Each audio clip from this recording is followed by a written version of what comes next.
Algunos más caseros que otros, como el Dobycam, con los rieles, pues también en algún momento fuimos a probarlo, a ver cómo nos podíamos desenvolver con eso en tráfico real, además, ver cómo eso te afectaba, es decir, que no fuese toda una novedad en el día de rodaje. Intentamos más o menos que tuviésemos cierta familiaridad con todo el ingenio técnico que había alrededor, y porque toda la peli era así, básicamente, siempre había muchas cosas.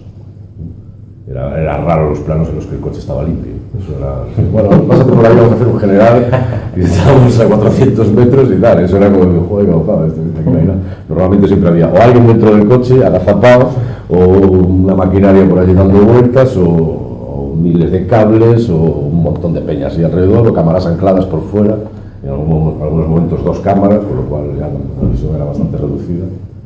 Pero era muy divertido el rodaje en sí también, quiero decir, era un poco circo todo esto, claro, era como...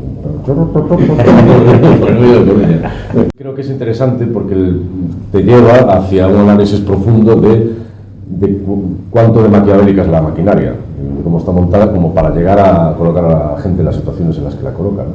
Ya no solo el personaje de Carlos, sino los otros personajes de la película, ¿no? Entonces yo creo que te hace plantearte como espectador también en qué lugar está uno, ¿no? Yo he tomado decisiones en mi vida que seguramente no han sido decisiones totalmente libres, ¿no? Han sido decisiones que yo creía que eran libres, que eran mías, y seguramente no eran tanto, ¿no?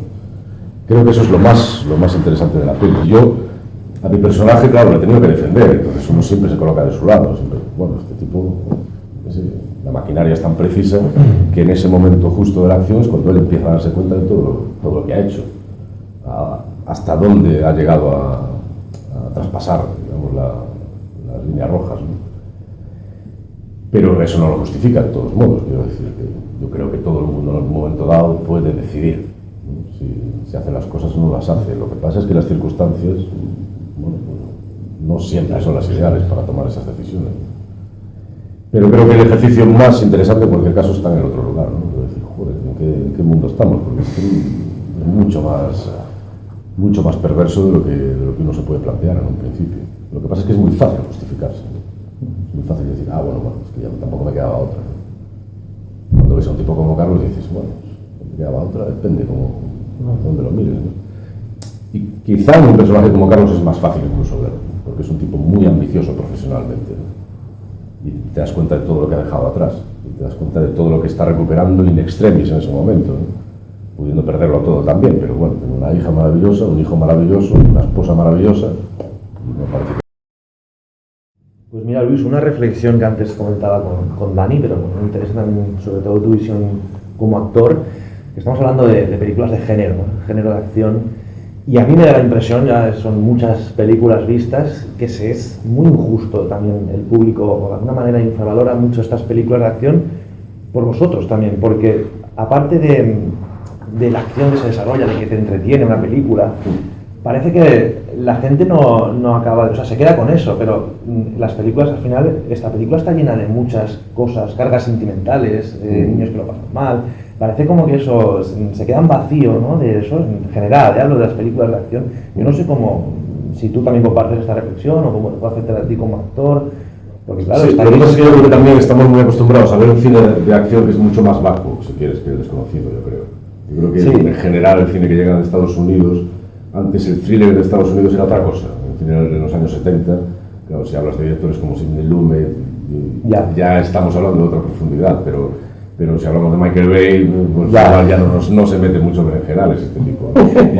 Sí, pero ¿creéis que entonces sí que es verdad que nos ha hecho bastante daño el creo que cine que quizá tenemos un prejuicio con el cine de acción que, bueno, cuando vienes con una propuesta como El Desconocido, claro, es mucho más ambiciosa en ese sentido que cualquiera de ese cine del que hablamos, ¿no? Va hacia otro lugar, ¿no? Entonces creo que está más cerca de esto del que hablamos desde el cine del puro de los años 70, que era mucho más sesudo y mucho más profundo que cualquier, el 90% de las pelis que vemos ahora, ¿no? Que ya van como, dice, bueno, lo que funciona es esto, ¿no? Si le meto mucha más pirotecnia va a funcionar, pero no te propone ningún juicio moral, son películas mucho más maniqueas en ese sentido, el bueno es bueno y el malo es malo. ¿Y por qué? Porque sí, tampoco hay que... Por eso yo que mucho aquí hay que currar más, ¿no? Claro. Pero creo que es mucho más interesante de todos modos, y creo que es parte del tipo de género que estamos haciendo en los últimos tiempos, que aporta mucho más, ¿no? Y por eso hay como un cambio, ¿no? También sí.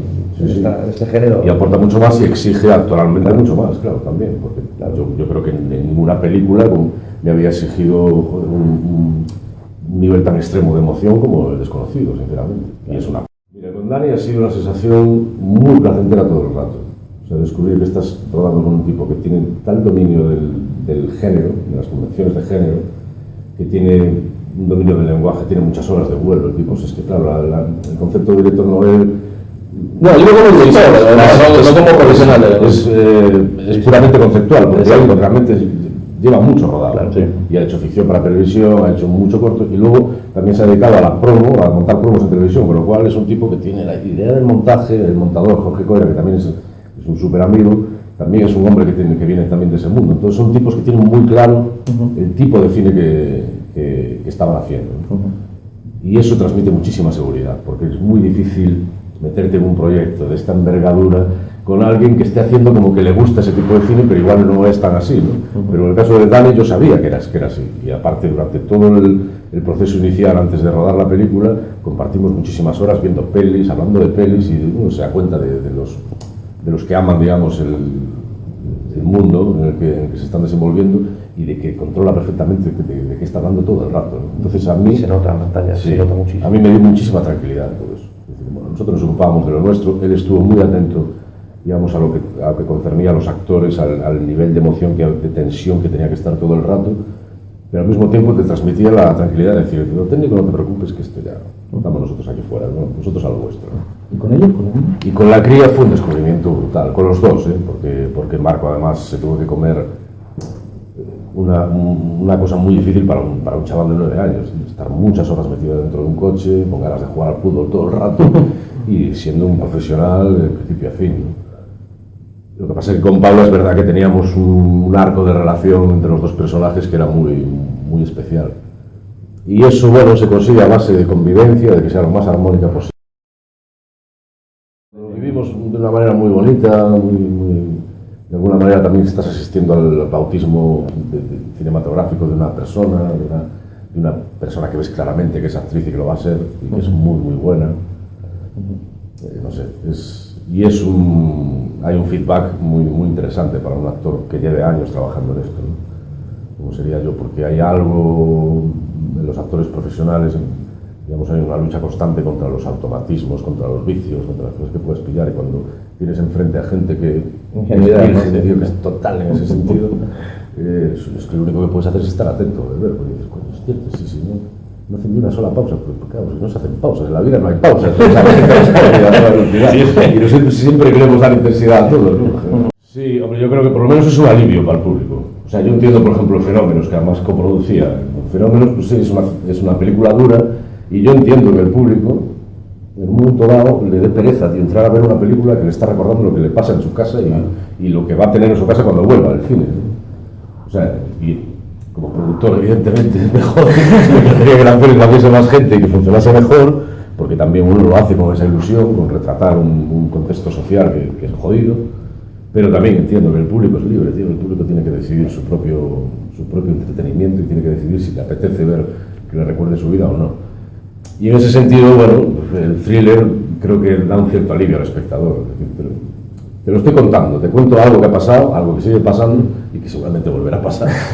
Pero te estoy ofreciendo las herramientas de algo que es pura adrenalina, que es entretenimiento puro y que al fin y al cabo es más viejo que el propio cine. O sea, que en todas las películas del oeste que hayas visto en tu vida, al final te estaban contando el contexto social de lo que ocurría, ¿no? De señoritos, de prostitutas, clases sociales, de solitarios. Al final el género es súper instructivo. Esta es otra cosa de la empresa, que se empieza a hacer el run y ya se empieza a repartir, ya se luego monta de bien, joder, ya bastante tiene cada uno por ser lo que es. Son Daniel nombres. No, una cosa que yo creo que sí que tienen mucho en común los dos, son los dos muy buena gente, trabajan súper bien en equipo, creo que es algo que tienen en común los dos. Son gente que les gusta rodearse de equipo y colaborar con él, o sea, no son nada individualistas, no son nada vanidosos, no son nada egocéntricos, son muy, muy, muy colaboradores y que son, yo creo que dos amantes del cine, pero de los que más he visto yo, o sea, que amantes en el más puro sentido de la expresión. Sí, bueno, hay papeles que a veces no hago. Sí. Lo digo porque es por eso, porque es de los pocos que me da la sensación de que te vuelves a llenar una y otra vez. Sí, yo hay cosas que digo que no porque me recuerdan demasiado a otra cosa y digo, claro. Ya. Entonces, si no hay algo que me haya quedado pendiente, digamos, porque a veces también pasa lo otro, que es que dices, coño, esto se parece, pero es que la verdad es que creo que claro, debería, creo que puedo contar algo más, o creo que puedo aportar algo más, a veces sí. Eso digo porque esa sensación es maravillosa para el espectador, o sea, encontrarse me alegro. este tipo de...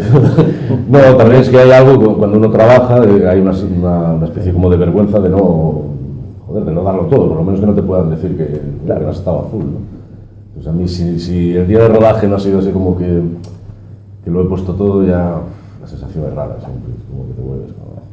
Entonces, a veces tampoco depende tanto de ti, ¿no? Uno intenta hacerlo lo mejor posible, pero a veces la circunstancia no es buena para rodar determinados días, la sensación de impotencia es cabrona, porque tiene todo, de repente, lo soñado es difícil que ocurra, ¿no? Es difícil que ocurra, porque ya hay muchas circunstancias que tienen que entrar en juego, y luego a veces es difícil que ocurra porque alguien no ha entendido muy bien que tú querías hacerlo. Y a veces te pasa con directores que no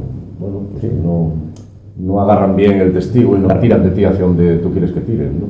Sí, que y a veces, y uno solo a veces pues es difícil hacerlo, tío, sinceramente. Es así, yo lo admito, o sea, uno no es autosuficiente, no se te ocurren las cosas por la gracia de Dios, se te ocurren porque colaboras con Peña, porque te retroalimentas con otros actores, con el director. Y a veces si no tienes esas complicidades, pues uno también se queda ahí un poco